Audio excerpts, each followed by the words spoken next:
বিসমিল্লাহির রহমানির রহিম। আসসালামু আলাইকুম, শুভ সকাল সবাইকে। কারণ আজকের ভিডিওটাও আমি বেশ সকাল থেকে শুরু করেছি। সকালবেলা ঘুম থেকে উঠেছি, নাস্তা পানি করা হয়ে গেছে, আর ভাবলাম যে সমস্ত কাজ গুছিয়ে করতে হলে কিছু প্ল্যান করে নিতে হবে। আর প্ল্যান করে কাজ করলে কিন্তু সমস্ত কাজ গুছিয়ে করা যায়। সকালবেলা উঠেই আমি ফ্রিজের সব মালজাল বের করে ফেলছি। আমার আম্মু এক গাদা দুধ, সেই সঙ্গে মাছ টাছ, হাঁসের মাংস অনেক কিছু নিয়ে আসছিলো, সেটা তো আমি আপনাদের সঙ্গে শেয়ার করেইছি। তো আমার ফ্রিজের অবস্থা একদম বেহাল দশা হয়ে গিয়েছিল, তাই ভাবলাম যে ফ্রিজটা একটু ক্লিন। আর আমি কিন্তু কয়েকদিন আগেও ফ্রিজ পরিষ্কার করেছিলাম, কিন্তু কেন জানি না আমার ফ্রিজে অনেক বেশি আইস হয়ে যাচ্ছে।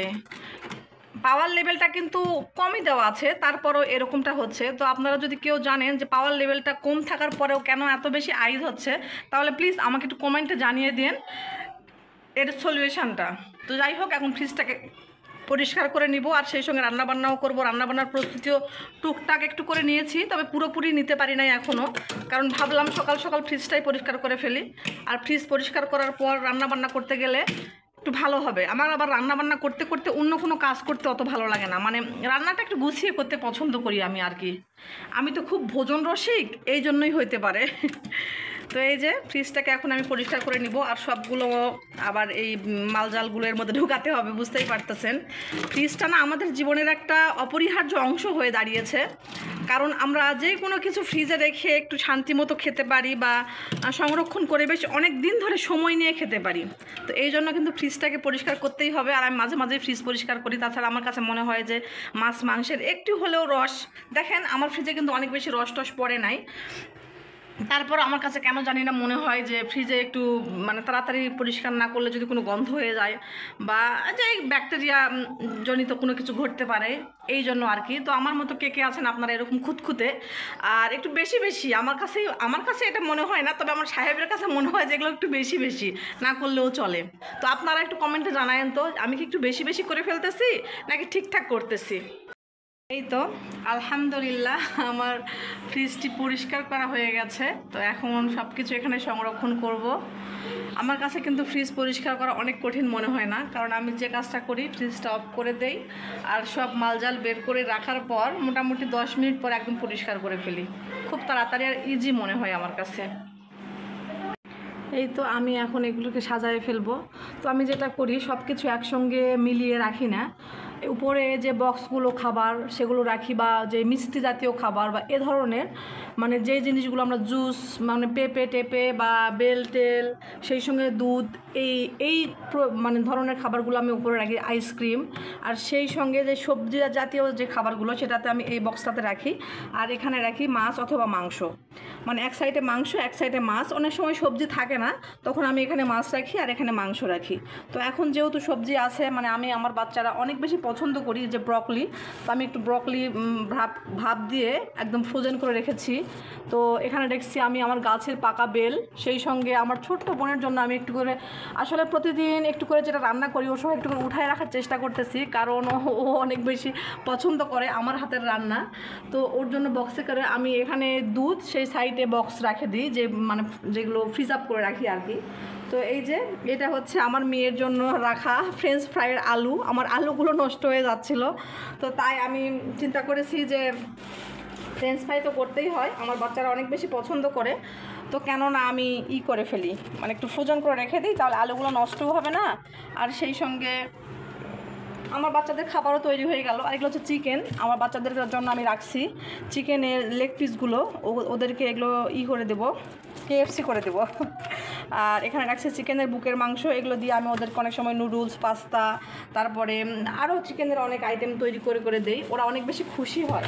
আমার ছোটো মেয়েটা কিন্তু অনেক বেশি পছন্দ করে এই ফাস্টফুড জাতীয় খাবারগুলো, তো ও অনেক বেশি পছন্দ করে। আর এইটা আমি ছিলাম না, যখন শ্বশুরমশাইকে নিয়ে বাহিরে ছিলাম, অর্থাৎ মেডিকেলে ছিলাম, তখন আমার মা যেটা করছে, আলুগুলো নষ্ট হয়ে যাচ্ছে দেখে আমার বুদ্ধি শুনে, তো সে আবার এখানে করে রাখছে আমার মা আর আমার বোন। তো ওনারা বুঝতে পারে নাই, একবারে একটা বক্স, মানে একটা পুটুলি করে রেখে দিয়েছে। আমি এভাবে রাখতাম না, কিন্তু আমি হইলে এইটা হয়তো বা 2-3টা অংশ করে রাখতাম, এতে করে সুবিধা হয় আমার।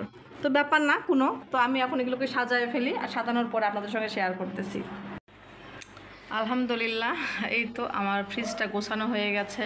যত প্রকারের দুধ, এখানে আমি দুধ রাখছি, সেই সঙ্গে আমার মেয়েরা নুডলসের সঙ্গে যে খাবারগুলো খায় এগুলো আমি উপরে রাখছি। আর এখানে পাকোড়া টাইপের যে খাবারগুলো সেগুলো সব কিছু এখানে রাখছি। আর এটা হচ্ছে আদা বাটা, এগুলোকে আদা আমি কিউব কিউব করে রেখেছি যাতে করে যে কোনো রান্নায় দিয়ে দিতে সুবিধা হয়। আর নিচের অংশে রাখছি আমি মাংস, আর সেই সঙ্গে রাখছি এখানে এই যে নিচে হচ্ছে আদা রসুন বাটার পেস্ট হচ্ছে কিউব করার জন্য রাখছি। আর এখানে রাখছি কিছু পানি, মানে আইস কিউব। এগুলো যে কোনো জুসে দিলে অনেক মজা লাগে কিন্তু, জুস বা লাচ্ছিতে। তো কেমন হয়েছে আমার গোছানোটা অবশ্যই কমেন্টে জানাবেন। আর যদি কোনো ভুল ত্রুটি হয় তাহলে ক্ষমা সুন্দর দৃষ্টিতে দেখবেন প্লিজ। তো আমি এখন চলে যাবো রান্নাবান্না করতে। আমার ফ্রিজটা গোছানোর পরে আমার যে কী ভালো লাগতেছে আমি কি বলবো। আসলে মেয়ে মানুষ কিন্তু আল্লাহর রহমত, আমার তো দুইটা মেয়ে। তো এই যে আমার মাটা সুন্দর করে ঘরটা ঝাড়ু দিচ্ছে, আমি কাজ করতেছি দেখে। আসলে মেয়ে মানুষ কিন্তু সত্যি কথা বলতে আল্লাহর রহমত, ও আমাকে অনেক কাজে হেল্প করে, এটা আমার বলতেও হয় না। তো সবাই কিন্তু আমার মেয়েটার জন্য দোয়া করবেন, আমার মাটার জন্য দোয়া করবেন, ছোট্ট মাটার জন্য। ও চেষ্টা করে যে আম্মু কিসে খুশি হবে, তো সমস্যা নাই মা।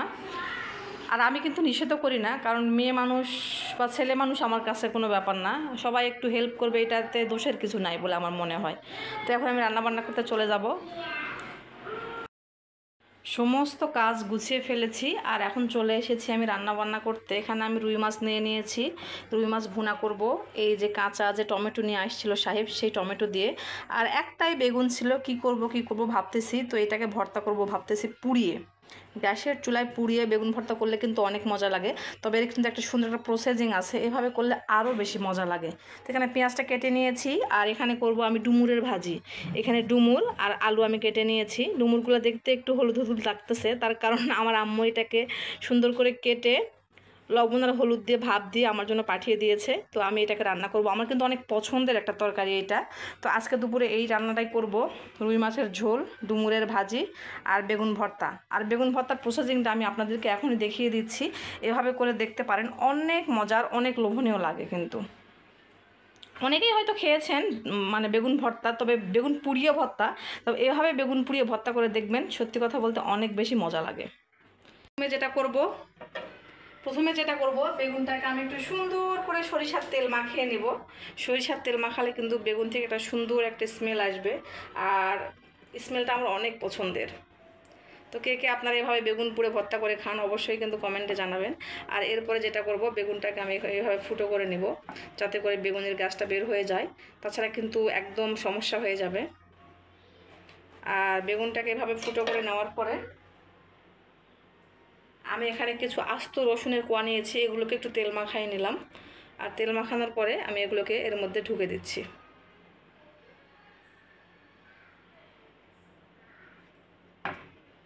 এভাবে একদিন বেগুন ভর্তা করে দেখতে পারেন, অনেক অনেক অনেক মজা লাগে।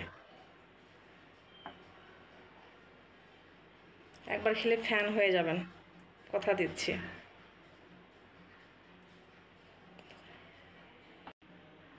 এই যে আমি বেগুনের মধ্যে এভাবে রসুনগুলোকে ঢুকে দিয়েছি, আর এটা কিন্তু পোড়ার পরে বেশ অনেক সুন্দর হবে।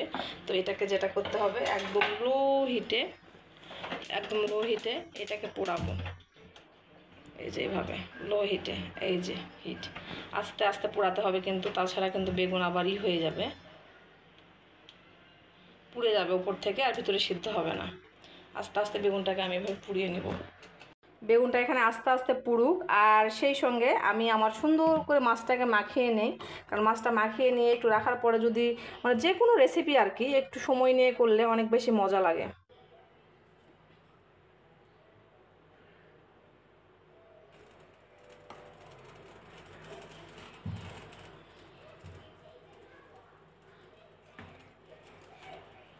মাছটাকে মাখাই নিচ্ছি, অনেক কিছু দিতে হবে না, একটু লবণ, গুঁড়া মরিচ আর একটু হলুদ দিলেই হবে। মাছটাকে আমি সুন্দর করে টমেটো দিয়ে মানে ঝোল করব, ভুনা করব আর কি, আমরা ঝোলই বলি মহাদেবপুরের মানুষেরা, নওগাঁর মানুষেরা ভুনা কিন্তু খুব কমই বলি। আর আমি চেষ্টা করি আঞ্চলিক ভাষায় কথা বলার, কিন্তু আমার না অভ্যাস নাই, তাই পারি না। তো আপনারা কে কে মহাদেবপুরের আঞ্চলিক ভাষা পছন্দ করেন চাইলে কিন্তু কমেন্টে জানাতে পারেন। যদি অনেক বেশি হয় কমেন্টটা, তাহলে ইনশাল্লাহ ওই ভাইয়ের হাতে ট্রাই করে দেখতে পারি। পারবো না, কারণ আমি না ছোটোবেলা থেকে কখনো ওইভাবে তুই মুই এইভাবে কথা বলতে পারি নাই, কারণ সেই সুযোগটা আমার হয়নি। আমার আব্বু পছন্দ করতো না তুই মুই করে কথা বলাটা, একদমই পছন্দ করতো না। এই যে শুরু হয়ে গেছে আমার বেগুন ভর্তার প্রসেসিংটা। তো এখন এটাকে রেখে দিব, একটু পরে আমি এগুলোকে হালকা ফ্রাই করে ভুনা করে নেব।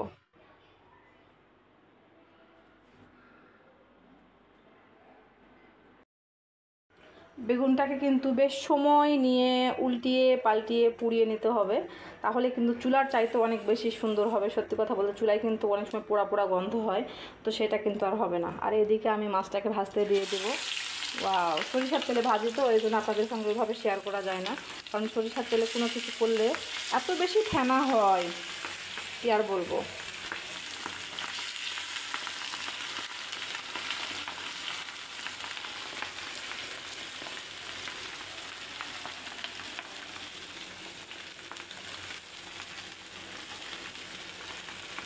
তো এই তো আমার রান্না বান্না শেষ হয়ে গেছে, আমি গোসলও করে নিয়েছি। আর গোসল করে নেওয়ার পরে যেটা করতেছি, বেগুনটাকে ভর্তা করব। আর বেগুনের মধ্যে থেকে আমি রসুনগুলোকে আগে সরিয়ে নিচ্ছি।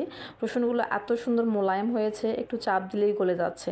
আর বেগুনের খোসাটা এত সুন্দরভাবে পুড়ছে, আমি এটাকে একটু হাত দিয়ে হালকা হাতে করতেই উঠে আসতেছে, দেখতেই পাচ্ছেন। আর বেগুনটা কিন্তু বেশ সুন্দরভাবে সেদ্ধ হয়েছে, মাশাল্লাহ। তো এইভাবে বেগুন ভর্তা কিন্তু করে একদিন দেখতে পারেন। সত্যি কথা বলতে আপনি নিজে তো পাগল হয়ে যাবেন, মানে পছন্দ করবেনই, সেই সঙ্গে যাকে খাওয়াবেন দেখবেন সেও ফ্যান হয়ে গেছে। আর আপনাকে প্রায় রিকোয়েস্ট করবে যে এভাবে বেগুন ভর্তা করে দেওয়ার জন্য। তবে এই বেগুন ভর্তাটা শুধু যে ভাতের সঙ্গে খেতে মজা লাগবে এমনটা কিন্তু না। এভাবে বেগুন ভর্তা করে কিন্তু রুটি, মানে মাসকালাইয়ের রুটি বা গমের রুটি, মানে যে কোনো কিছু রুটি বা এ ধরনের কোনো কিছু দিয়ে খেতে কিন্তু অনেক মজা লাগে। তো এখানে আমি নিয়ে নিয়েছি পেঁয়াজ আর শুকনো মরিচ। আমি কিন্তু অনেক ঝাল খেতে পারি না, তবে আমি তারপরে একটু টুকটাক চেষ্টা করি বা খাই। আমার বড় মেয়েটা একদম ঝাল খেতে পারে না, তারপরে 2টা মরিচ দিয়েছি, কারণ ভর্তা টর্তা একটু ঝাল ঝাল হলেই বেশি ভালো লাগে, কি বলেন সবাই? তো এই যে রসুনগুলোকে সুন্দরভাবে গলিয়ে নিচ্ছি, একটু চাপ দিলেই হয়ে যাচ্ছে, দেখতেই পাচ্তেছেন। আর বেশি করে একটু পেঁয়াজ দিয়েছি আমার ভর্তাতে আমার কাছে মনে হয় একটু পেঁয়াজ আর একটু মরিচটা বেশি দিলে বেশি মজা লাগে। আর শুকনা ঝালের ভর্তা কিন্তু আরও সুন্দর লাগে, সুন্দর একটা স্মেল বের হয়। আর এই ফ্লেভারটা আমার কাছে অনেক অনেক অনেক ভালো লাগে। আর বেগুন ভর্তায় কিন্তু ভুলেও কাঁচামরিচ দেবেন না, কারণ কাঁচামরিচ দিলে একদমই ভালো লাগে না। তো এখানে দিয়ে দিচ্ছি খাঁটি সরিষার তেল। খাঁটি সরিষার তেলটা কিন্তু দিতেই হবে, কারণ ভর্তার মেন পুঁটি হচ্ছে সরিষার তেল। তো বেশ সুন্দরভাবে আমি মাখায় নিচ্ছিলাম। আর এত সুন্দর একটা স্মেল বের হচ্ছিল, সুঘ্রাণ বের হচ্ছিল, একদম সুঘ্রাণে মও করতেছিল। তো এই যে আমার ভর্তাটা কিন্তু ডান, আর আমি এখন খেতে চলে যাব। তো সবাই ভালো থাকবেন, সুস্থ থাকবেন। ভিডিওটা কেমন লেগেছে অবশ্যই জানাবেন। সবার সুস্বাস্থ্য কামনা করে আজকের মতো এখানে বিদায় নিচ্ছি। আল্লাহ হাফেজ, আসসালামু আলাইকুম।